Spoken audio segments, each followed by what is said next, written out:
Mr. President, I come to the floor today to talk about the advice and consent duties of the United States Senate. As you know, our Constitution gives the Senate the responsibility to advise the President on high-level executive positions and judgeships. The Senate is also asked to consent on those appointments to ensure that only those who are worthy of the public's trust hold positions of such great power. The confirmation process is a way to protect the American people from nominees who simply aren't up to the job or to the times that we're in as a country. It's also an important opportunity for the Senate to exercise oversight over the agencies and the policies of an administration, and to do this on behalf of the American people. Let me repeat that.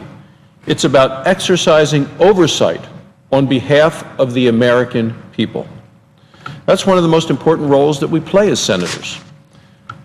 That's one of the reasons that our nation's founding fathers intentionally made the pace of the Senate deliberate.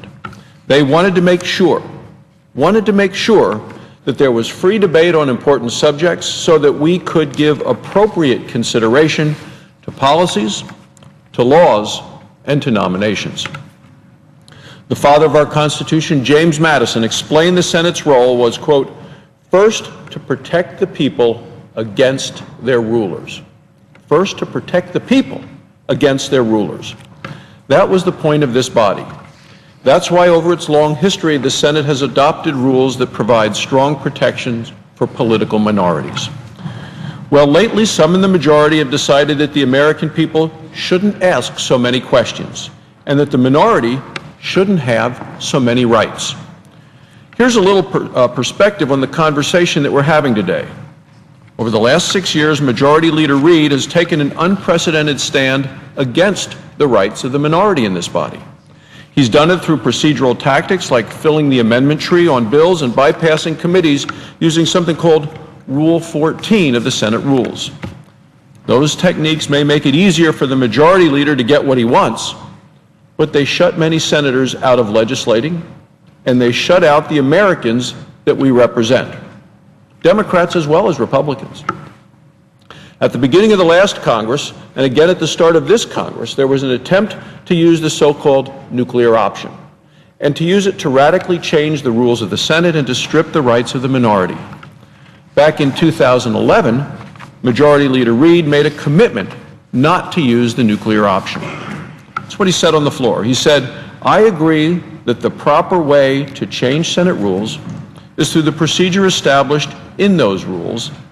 And he added, he said, I will oppose any effort in this Congress or the next Congress to change the Senate rules other than through the regular order.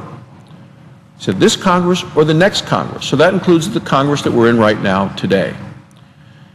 Well, it didn't stop some of the members of his caucus from trying to force the nuclear option again earlier this year. I was one of a bipartisan group of senators. 8 of us worked together, negotiated, I thought, reasonable and responsible changes to Senate procedures. Our goal was to avoid the rush to take drastic steps that would damage this body and our country forever. It was a fair agreement. It was also an agreement that we were told would rule out the use of the nuclear option. So Republicans agreed to support 2 new standing orders and 2 new standing rules of the Senate.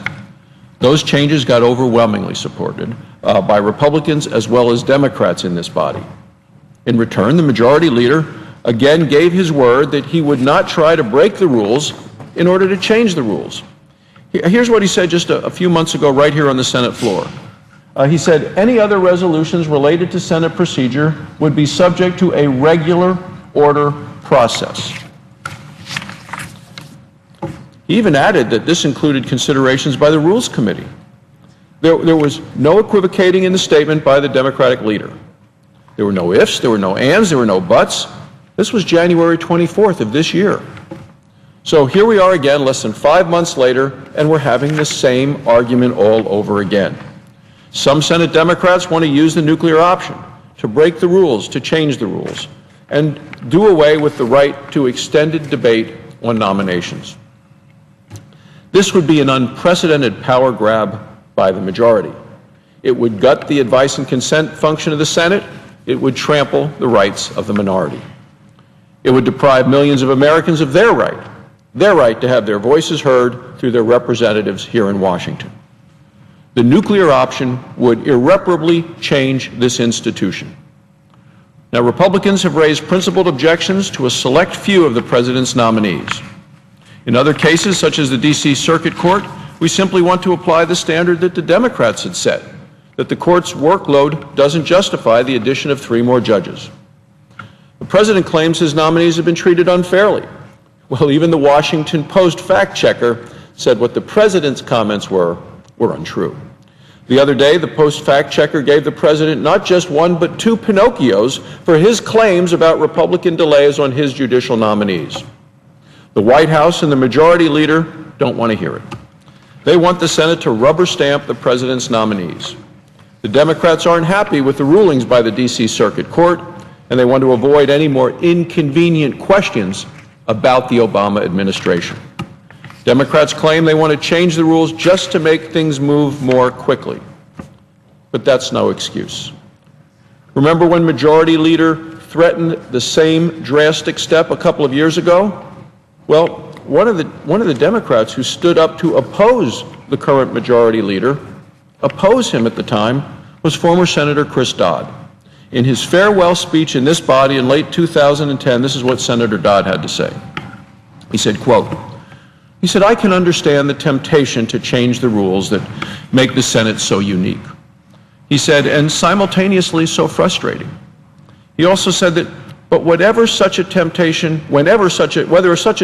is motivated by a noble desire to speed up the legislative process or by pure political expedience, he said, I believe such changes would be unwise. Now that was a Democrat senator with 30 years of service in the Senate. The reality is that the pace of the Senate can be deliberate. Extended debate and questioning of nominees is a vital tool to help ensure that the men and women who run our government are up to the job and are held accountable.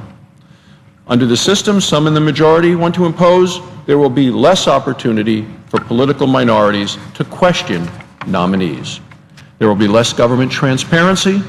The faith of the American people in their government will get smaller and smaller. Mr. President, I believe it would be a terrible mistake for Democrats to pursue the nuclear option and an irresponsible abuse of power. From the beginning, the American political system has functioned on majority rule, but with strong minority rights.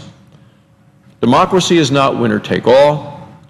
Senator Reid gave his word. We negotiated in good faith earlier this year. We reached a bipartisan agreement to avoid the nuclear option. Using the nuclear option on nominations now would unfairly disregard that agreement.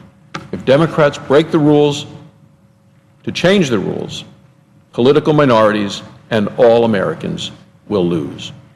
Thank you.